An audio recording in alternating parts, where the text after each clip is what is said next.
Shalom, this is Yair, Davidiy speaking to you from the land of Israel. Today we're going to speak a little bit more about Benjamin. We've already given out quite a few talks about Benjamin. I don't know why. I myself believe that I am quite certainly a descendant of Israel from one of the Israelite tribes. And even if I'm not, I still believe in it, or still would want to be. But nevertheless, despite this, I don't necessarily consider myself from the tribe of Benjamin. Other tribes pull me in different directions. Yehuda, perhaps Dan, perhaps Levi. Benjamin, not so much. But for some reason or other, information has come our way, and there's been a demand from the public. And for all types of reasons, we've given quite a few talks about Benjamin, and we still will probably give more. So this is the way things turn out. Benjamin was the son of Rachel. Joseph and Benjamin were the two sons of Rachel. Rachel was the favorite son of Jacob. Jacob is Israel. Israel is another name for Jacob. Jacob was the son of Isaac. Isaac was the son of Abraham. Abraham was the first Hebrew. Abraham was the first Hebrew, then came Isaac, then came Jacob. Jacob was renamed Israel. Out of Jacob came the 12 tribes of Israel. Jacob had 4 wives. His favorite wife was Rachel. Rachel bore him 2 sons, Joseph and Benjamin. But his other major wife, Leah, gave birth to Judah. Judah became the tribe that kept the faith. As if to say, Judah retained its identity. The 12 tribes of Israel expanded. They were a great nation in the land, but they went in the ways of the nations around them. They worshipped foreign idols, intermixed with other peoples. And as a result, they were conquered. The northern section of the 10 tribes of the 12 tribes of Israel was conquered. 10 tribes were taken away. The 10 tribes kingdom was taken away. That included most of the Israelites. 2 of the tribes remained. The 2 tribes that remained were Benjamin and Judah. And Judah was the main tribe. Judah was centered around Jerusalem. Actually, Jerusalem's on the border between Judah and Benjamin. But Judah was a dominant tribe, and so everyone in the kingdom was known as a Jew, or someone belonging to Judah. The kingdom was known as Judah. The kingdom of Judah, even though Benjamin was also a major tribe within the kingdom. As we said, the original apportionment of territory to Benjamin was north of the land of Judah. Benjamin was situated between Ephraim and Judah. We know from, for instance, the famous commentary of the Malbim tells us that when the tribes came into the land of Israel, the land of Canaan, they conquered it and they divided it amongst them. But they hadn't actually conquered all the land that had been promised to them, the land that had been promised to Abraham. Shortly afterwards, within a few hundred years, somehow or other they did spread out over all of the area. And they had control of it. And meanwhile they had increased and multiplied, so these additional lands were reapportioned, redivided, as if to say, amongst the other tribes. Now the total numbers in demographical sense may not have been great, but they nevertheless, the new lands were apportioned to the tribes. And this led to some of the tribes who had already ceded their lands, receiving additional apportionments further away from their original ones, and they colonized them. And so we find colonies of Benjamin, as well as Judah, as well as other tribes in the north. We find, for instance, in the city of Mari, in the region of the Euphrates River, a famous kingdom known as Mari, and amongst the inhabitants of Mari, or the neighbors of Mari, was a tribe known in effect as Benjamin. And we identified these people of Benjamin as from an Israelite tribe of Benjamin. Even though it happens in ancient times that peoples can have similar names, even identical names, and not be the same people. In this case, there are other additional grounds to identify these people of Benjamin in the north as part of the tribe of Benjamin. And in addition to that, we have rabbinical sources that tell us that Benjamin, just to the north of Judah, also had a portion of territory that stretched further northward into Ephraim, and the Kimat encompassed Shiloh, and this area would eventually have been part of the northern king territory of the 10 tribes. So in these and other ways, and including the additional settlement of Benjamin in the north, we find that Benjamin would have been taken into exile along with the 10 tribes and included and have been amongst the 10 tribes, even though the major section of Benjamin was in the south with Judah. Book of Obadiah, chapter 1:19 says, in the future Benjamin shall possess Gilead. Gilead was to the northeast of Israel, was on the east side of the Jordan, and this too may reflect a settlement of Benjaminites in the region. It's another settlement known as Yabesh Gilead, in the region of Gilead. And Shaul, when he became king, he rescued the inhabitants of Yabesh Gilead from being wiped out or from being cruelly treated by the enemy. He rescued them, and this may have been due to a relationship between the tribe of Benjamin, since Saul was from the tribe of Benjamin, and the inhabitants, because also from this region Benjamin had taken some of his wives, as we are told in the book of Judges. But all events, we have written on this at more length in an article on our website, and there are other sources in different ways. Segments from Benjamin were, as well as being with Judah, were also together with the lost 10 tribes, even though they were not counted as one of the 10 tribes taken into exile. They were there physically, they were there demographically, they were there, there were a portion of them. We trace them to the Dacians, what is now Romania, who eventually moved to the north into Denmark and then participated in the Anglo-Saxon conquest of what is now England. They also go rise to a portion of the Normans, even though the Normans basically came from Norway and Denmark. There were also people from Benjamin amongst them. The Normans, to some degree, may also be identified with with Benjamin.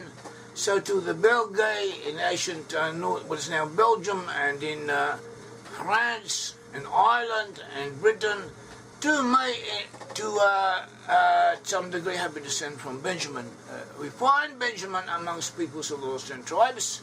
So the descendants, some descendants of the 10 tribes in the west who are not Jewish may also be descended from Benjamin in this way. The Jewish legends or traditions say that apart from the exile of the 10 tribes, who were previous exiles of Israelites, including some of the tribe of Benjamin, and that these went to Europe. Some say they went to Rome, what is now Rome. Others say they went to Romania, that is in southeast Europe. Others say they went to Germany.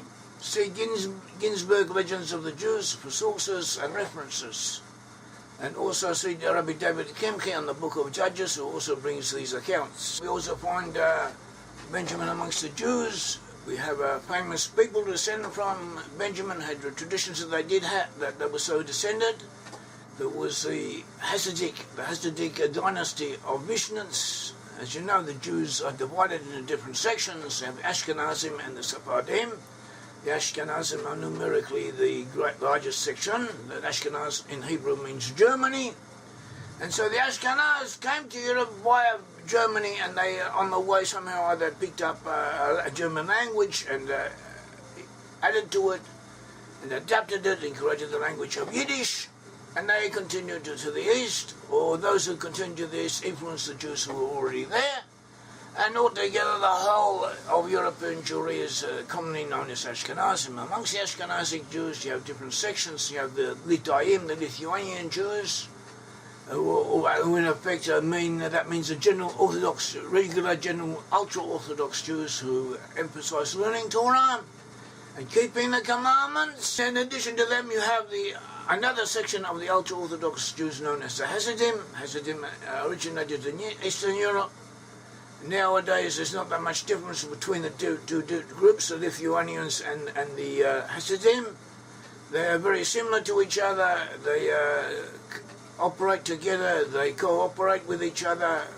In the past, this was not always so.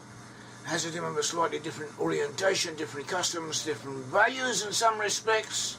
And they tend more, or traditionally they tended more to emphasize emotion, the importance of emotion, or spiritual feeling of getting close to God and going with your feelings. Even though they do abided by the law, kept the law, were strict about the law, they often, at least on the regular popular level, tended to emphasize less the learning of the law for its own sake. So these are the two differences. And another thing is, amongst the Hasidim you have rabbis, chief rabbis. All of Jews have rabbis, but amongst the Hasidim it's a little bit different. You had a major rabbi, a big rabbi, who was very important. His importance was emphasized. And this rabbi, sometimes in some cases he would he could do miracles, he could help Jews, he could give advice, and he was very important. Recently we had the Rabbi of Lubavitch of Chabad, who was also a branch of Hasidim. At all events, the Hasidim created dynasties. A big rabbi, a famous rabbi, a holy rabbi, would have children, would have his own style, his own customs, his own area of jurisdiction, and when he passed away, a member of his family, usually a son, but not necessarily so, usually a member of his family, would continue it as he had done in his traditions and would develop them. And these were different Hasidic dynasties, and they became very important in the internal politics of Judaism, and some of them are also well known amongst Gentiles. So one of these groups, a very important group in effect, the Vishnitzer Hasidim, who were in Eastern Europe, they had a tradition that they were descended from the tribe of Benjamin. So someone who was really interested in Benjamin as distinct from other tribes could well study a little the Vishnitzer Hasidim and what makes them different from other Hasidic groups, and perhaps he could find some indications concerning the characteristics of Benjamin. This is an idea and a possibility. They had a tradition that amongst the Jews of Worms. Worms is now a small city in Germany, in southwest Germany, and it's close to Frankfurt. In the past it was very big, very important. It was a very important Jewish centre. The Jews in the Middle Ages had a big community in Worms for hundreds of years. And the Jews of Worms also had a tradition that they descended from Benjamin. One is left-handed people. We have references in the Bible that many amongst the tribe of Benjamin were left-handed. They were either left-handed or they were right-handed, but they used the left hand. Perhaps the left hand has certain qualities that once you learn how to use it, it makes you a better marksman, it gives you a certain advantage on the battlefield. So a large number of Benjaminites did this. They used their left hand in slingshots, and using the knife in Judges 3:12-13,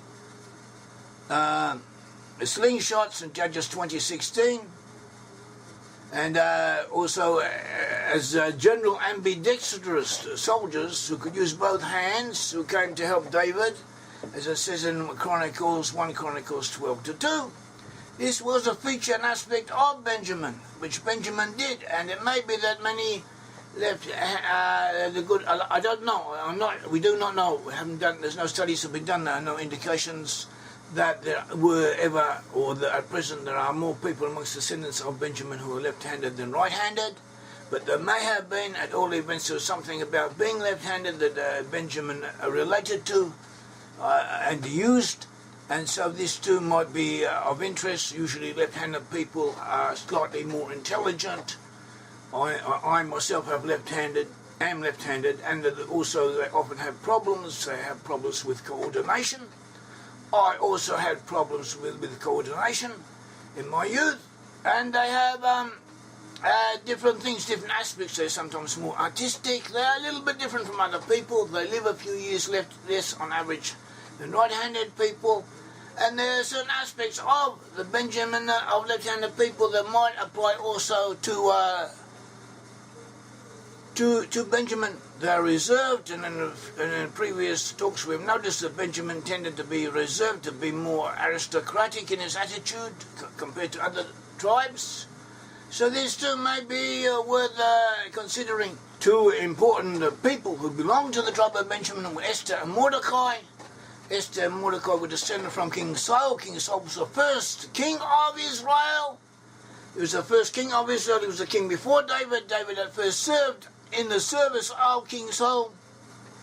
And King Saul was from the tribe of Benjamin. And from his descendants came Esther and Mordecai. Esther and Mordecai, whose story is told in the book of Esther.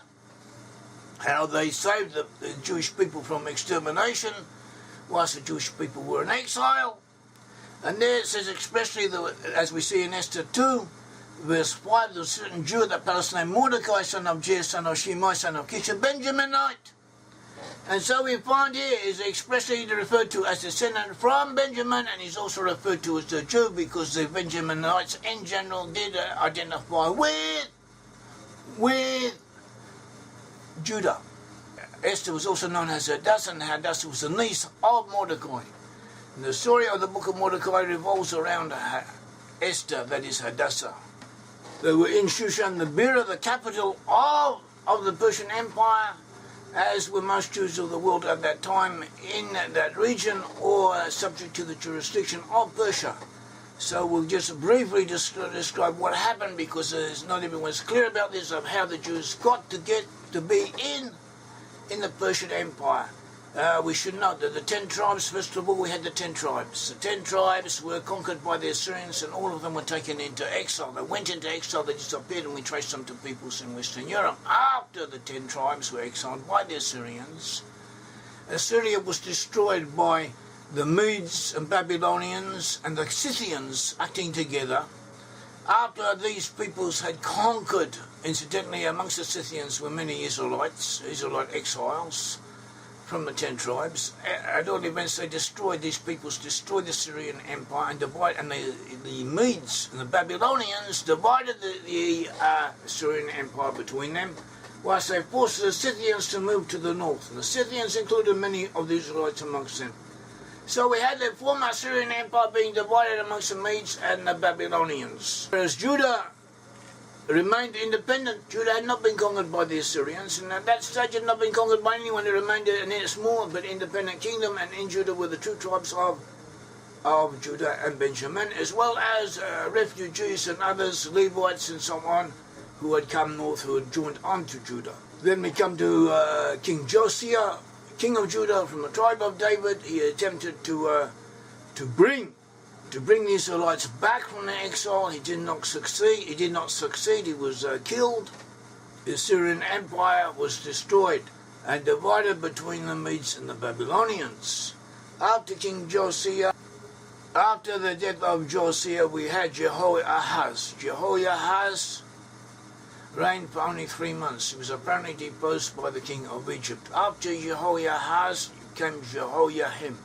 Jehoiakim in Hebrew, reigned for about 11 years. He was paying tribute to Nebuchadnezzar, but in his time it was a deportation of important people from Judah to Babylon.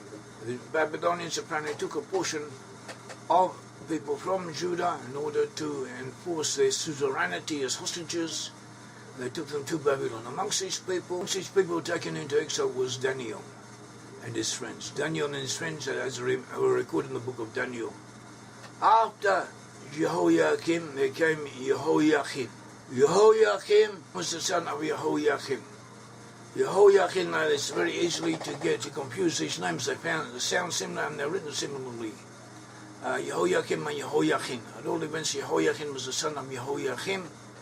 Jehoiachin, also known as Jechoniah, rebelled against Nebuchadnezzar, and so Nebuchadnezzar conquered Judah, and he took away more people from Judah into exile. And this included Mordecai and Esther, who eventually ended up in Shushan Abira.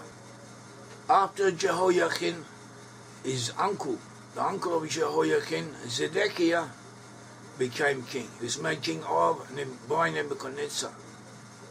It was an anti-Babylonian conspiracy, and Nebuchadnezzar besieged Jerusalem, destroyed it, and also destroyed the temple. And there was a further exile in this second and this third exile took away most of the people of Judah. There was a small remnant remained, and Gedaliah from the royal house was appointed to rule by the Babylonians to rule over them.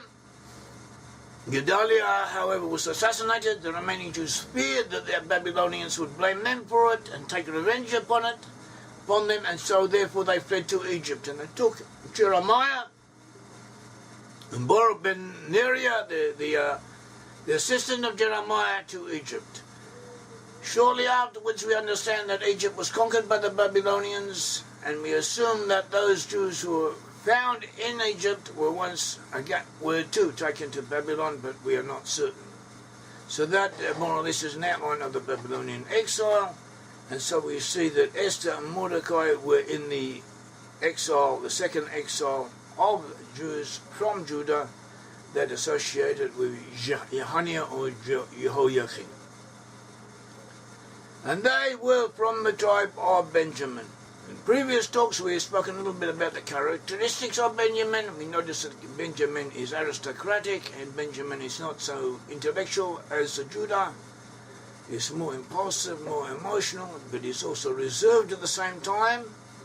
And he has characteristics of his own which make him what he is. He is sensitive, he is spiritually inclined, and he has attributes of his own and virtues and faults that are peculiar to himself. May the Lord God of Israel bless us all. Thank you.